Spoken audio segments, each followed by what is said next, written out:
شروع اللہ کا نام لے کر جو بڑا مہربان نہایت رحم والا ہے۔ یہ ایک سورہ ہے جس کو ہم نے نازل کیا اور اس کے احکام کو فرض کر دیا اور اس میں صاف صاف آیتیں نازل کی تاکہ تم یاد رکھو۔ بدکاری کرنے والی عورت اور بدکاری کرنے والا مرد جب ان کی بدکاری ثابت ہو جائے تو دونوں میں سے ہر ایک کو 100 درے مارو، اور اگر تم اللہ اور روز آخر پر ایمان رکھتے ہو تو اللہ کے قانون کو نافذ کرنے میں تمہیں ان پر ہرگز ترس نہ آئے،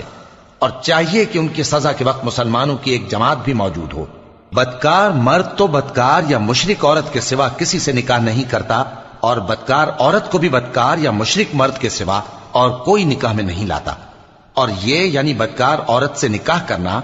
مومنوں پر حرام ہے۔ اور جو لوگ پرہیزگار عورتوں کو بدکاری کا عیب لگائیں اور اس پر 4 گواہ نہ لائیں تو ان کو 80 درے مارو، اور کبھی ان کی شہادت قبول نہ کرو، اور یہی بد کردار ہیں۔ ہاں، جو اس کے بعد توبہ کر لیں اور اپنی حالت سنوار لیں تو اللہ بھی بخشنے والا ہے، مہربان ہے۔ اور جو لوگ اپنی بیویوں پر بدکاری کی تہمت لگائیں اور خود ان کے سوا اور گواہ نہ ہوں تو ہر ایک کی شہادت یہ ہے کہ پہلے تو 4 بار اللہ کی قسم کھائے کہ بے شک وہ سچا ہے، اور 5ویں بار یہ کہے کہ اگر وہ جھوٹا ہو تو اس پر اللہ کی لعنت۔ اور عورت سے سزا کو یہ بات ٹال سکتی ہے کہ وہ پہلے 4 بار اللہ کی قسم کھائے کہ بے شک یہ جھوٹا ہے، اور 5ویں دفعہ یوں کہے کہ اگر یہ سچا ہو تو مجھ پر اللہ کا غضب نازل ہو۔ اور اگر تم پر اللہ کا فضل اور اس کی مہربانی نہ ہوتی تو بہت سی خرابیاں پیدا ہو جاتی۔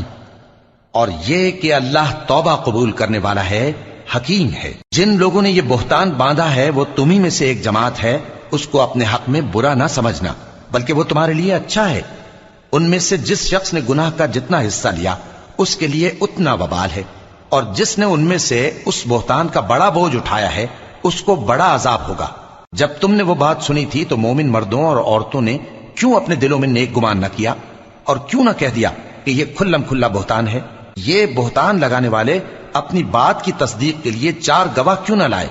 تو جب یہ گواہ نہیں لا سکے تو اللہ کے نزدیک یہی جھوٹے ہیں۔ اور اگر دنیا اور آخرت میں تم پر اللہ کا فضل اور اس کی رحمت نہ ہوتی تو جس شکل میں تم منہمک تھے اس کی وجہ سے تم پر بڑا سخت عذاب نازل ہوتا، جب تم اپنی زبانوں سے اس کا ایک دوسرے سے ذکر کرتے تھے اور اپنے منہ سے ایسی بات کہتے تھے جس کا تم کو کچھ بھی علم نہ تھا،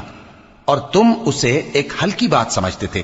حالانکہ اللہ کے نزدیک وہ بڑی بھاری بات تھی۔ اور جب تم نے اسے سنا تھا تو کیوں نہ کہہ دیا کہ ہمیں شایع نہیں کہ ایسی بات زبان پر لائیں؟ پروردگار تو پاک ہے، یہ تو بہت بڑا بہتان ہے۔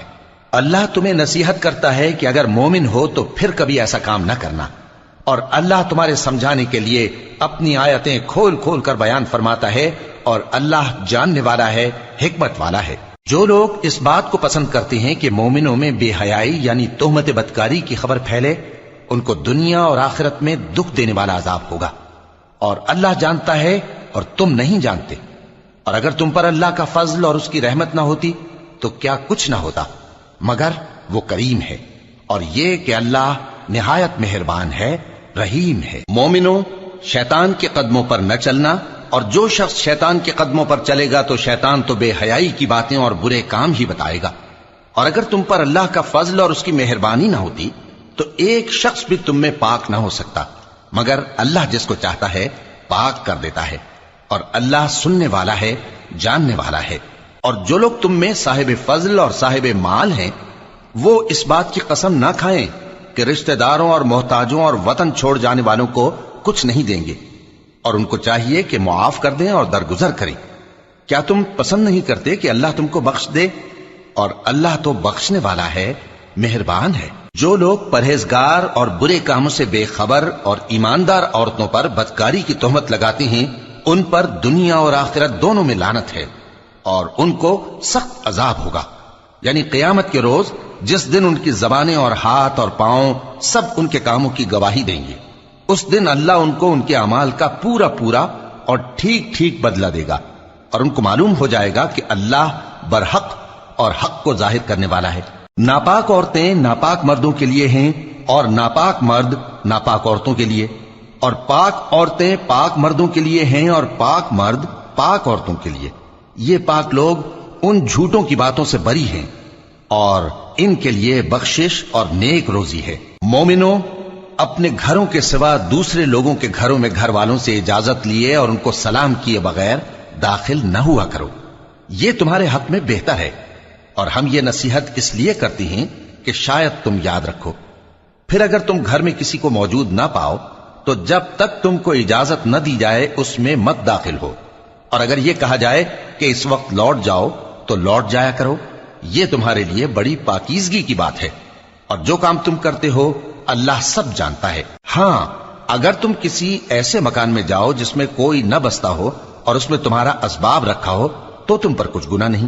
اور جو کچھ تم ظاہر کرتے ہو اور جو پوشیدہ کرتے ہو اللہ کو سب معلوم ہے۔ مومن مردوں سے کہہ دو کہ اپنی نظریں نیچی رکھا کریں اور اپنی شرمگاہوں کی حفاظت کیا کریں، یہ ان کے لیے بڑی پاکیزگی کی بات ہے، اور جو کام یہ کرتے ہیں اللہ ان سے خبردار ہے۔ اور مومن عورتوں سے کہہ دو کہ وہ بھی اپنی نگاہیں نیچی رکھا کریں اور اپنی شرمگاہوں کی حفاظت کیا کریں، اور اپنی آرائش یعنی زیور کے مقامات کو ظاہر نہ ہونے دیا کریں مگر جو اس میں سے کھلا رہتا ہو،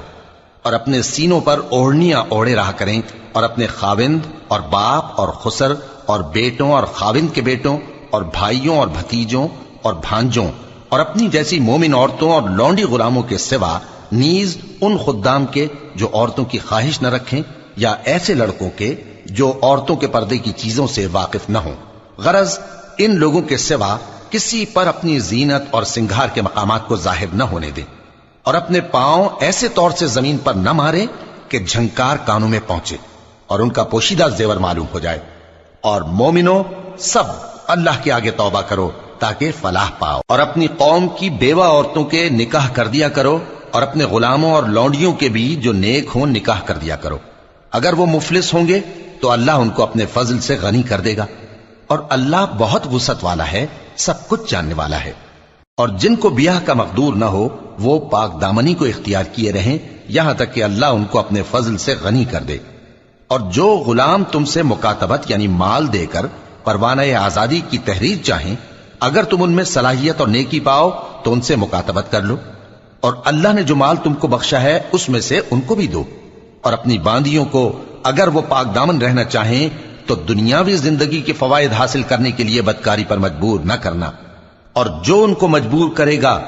تو ان بیچاریوں کے مجبور کیے جانے کے بعد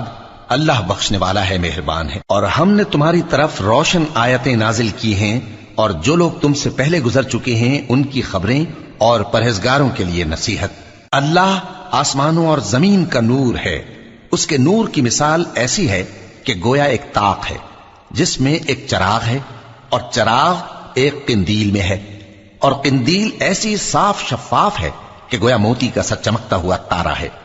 اس میں ایک مبارک درخت کا تیل جلایا جاتا ہے یعنی زیتون کا، کہ نہ مشرق کی طرف ہے نہ مغرب کی طرف۔ ایسا معلوم ہوتا ہے کہ اس کا تیل خواہ آگ اسے نہ بھی چھوئے جلنے کو تیار ہے، بڑی روشنی پر روشنی ہو رہی ہے۔ اللہ اپنے نور سے جس کو چاہتا ہے سیدھی راہ دکھاتا ہے، اور اللہ جو مثالیں بیان فرماتا ہے تو لوگوں کے سمجھانے کے لیے، اور اللہ ہر چیز سے واقف ہے۔ وہ قندیل ان گھروں میں ہے جن کے بارے میں اللہ نے ارشاد فرمایا ہے کہ بلند کیے جائیں اور وہاں اللہ کے نام کا ذکر کیا جائے، اور ان میں صبح و شام اس کی تسبیح کرتے ہیں۔ ایسے لوگ جن کو اللہ کے ذکر اور نماز پڑھنے اور زکوٰۃ دینے سے نہ سوداگری غافل کرتی ہے نہ خرید و فروخت، وہ اس دن سے جب دل خوف اور گھبراہٹ کے سبب الٹ جائیں گے اور آنکھیں اوپر چڑھ جائیں گی ڈرتے ہیں، تاکہ اللہ ان کو ان کے اعمال کا بہت اچھا بدلہ دے اور اپنے فضل سے زیادہ بھی عطا فرمائے۔ اور اللہ جس کو چاہتا ہے بے حساب رزق دیتا ہے۔ اور جن لوگوں نے کفر کیا ان کے اعمال کی مثال ایسی ہے جیسے میدان میں ریت کہ پیاسا اسے پانی سمجھے، یہاں تک کہ جب اس کے پاس آئے تو اسے کچھ بھی نہ پائے، اور اللہ ہی کو اپنے پاس دیکھے تو وہ اسے اس کا حساب پورا پورا چکا دے،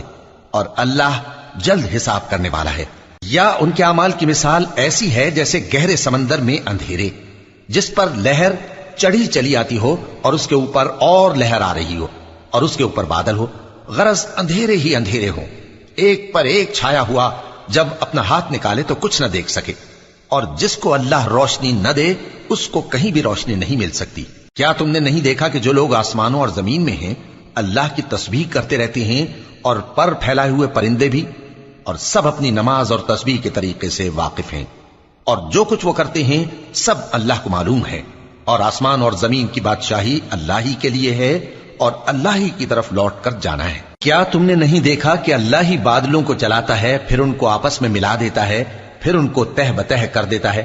پھر تم دیکھتے ہو کہ بادل سے مے نکل کر برس رہا ہے، اور آسمان میں جو اولوں کے پہاڑ ہیں ان سے اولے نازل کرتا ہے، تو جس پر چاہتا ہے اس کو برسا دیتا ہے، اور جس سے چاہتا ہے ہٹا رکھتا ہے،